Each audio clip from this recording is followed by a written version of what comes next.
జపము, హోమము, ధ్యానము, యజ్ఞము ఇవన్నీ కూడా మన సనాతన హిందూ ధర్మాన్ని విశ్వవ్యాప్తం చేయటంలో చాలా ప్రధానమైనటువంటి పాత్రను పోషిస్తూ ఉన్నాయి. అయితే మొట్టమొదటిగా ధ్యానం ఎవరు చేశారు? మొదటగా ఏ పనైనా సరే ఎవరో ఒకళ్ళు మొదలు పెడితేనే కదా దాన్ని చూసి అనుసరించే వాళ్ళు, ఆచరించేటువంటి వాళ్ళు ఉంటారు.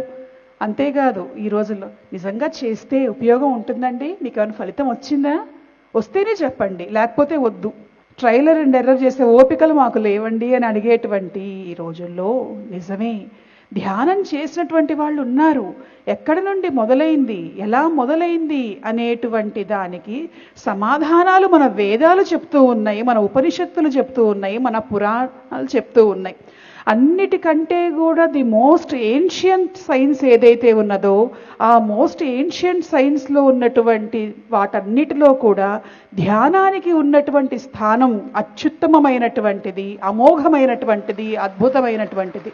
అందుకే ఇన్ని యుగాలు గడిచినా, ఇన్ని యుగాలు గడుస్తున్నా ఇవాల్టికి కూడా ఆది కాలం నాటి నుంచి, ఆది యుగం నాటి నుండి మొదలైనటువంటి ధ్యాన సాధన అనేటువంటిది ఇవాల్టి కలియుగంలో కూడా మనుషులను నడిపిస్తున్నది అంటే అది మన సంస్కృతి యొక్క గొప్పతనము, మన ధ్యాన మార్గం యొక్క గొప్పతనము, మన ధ్యాన యోగుల యొక్క గొప్పతనము. అయితే మొట్టమొదటగా మనం ఇంట్లో మనమైతే అసలు ఎవరిని చూసి నేర్చుకుంటాం? ఇప్పుడు ఎవరు మొదలు పెట్టారో ధ్యానం అనుకుంటున్నాం. మనమైతే ఏ పనైనా ఎక్కడి నుంచి నేర్చుకుంటాం? మొట్టమొదట పిల్లలు ఎవరైనా సరే ఇంట్లో తల్లిదండ్రులు చేసేటువంటి దాన్ని చూసి నేర్చుకుంటారు, ఎవరైనా అంతే. మరి ఎవరి ఇంట్లో ధ్యానం మొదలైందని ఏ పిల్లలు మొట్టమొదటగా చూసి నేర్చుకున్నారు అని అంటే దానికి సమాధానం తెలుసుకోవటానికి మనం అన్వేషణ చేస్తే వెళ్తే వెనకటి యుగాల్లోకి, పూర్వ యుగాల్లోకి వెళ్తే మహాదేవతలు వాళ్ళు ధ్యానం చేశారు. బ్రహ్మదేవుడు ధ్యానం చేశాడు, విష్ణుమూర్తి ధ్యానం చేశాడు, పరమేశ్వరుడు ధ్యానం చేశాడు, అమ్మవారు ధ్యానం చేసింది. అదేమిటి దేవతలు ధ్యానం చేసుకోవటం ఏమిటి? మనం ధ్యానం చేసేది దేనికి?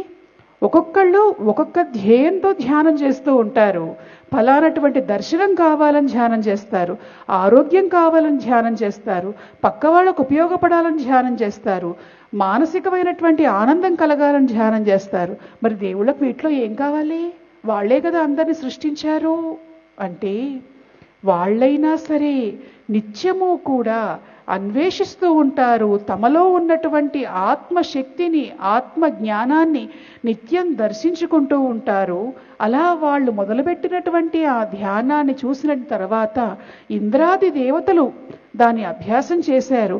ఆ తర్వాత ఋషులు, ఆ తర్వాత మునులు, ఆ తర్వాత సిద్ధ ధ్యాన సంప్రదాయం అని ఎన్నో రకాలైనటువంటి మార్గంలో ఈ ధ్యాన మార్గం తరతరాలుగా, యుగ యుగాలుగా మనకి, మన దేశాన్ని, మన ప్రపంచాన్ని, మన మానవాళిని రక్షిస్తూ ఉన్నటువంటి అద్భుతమైనటువంటి వరం ఈ ధ్యానం.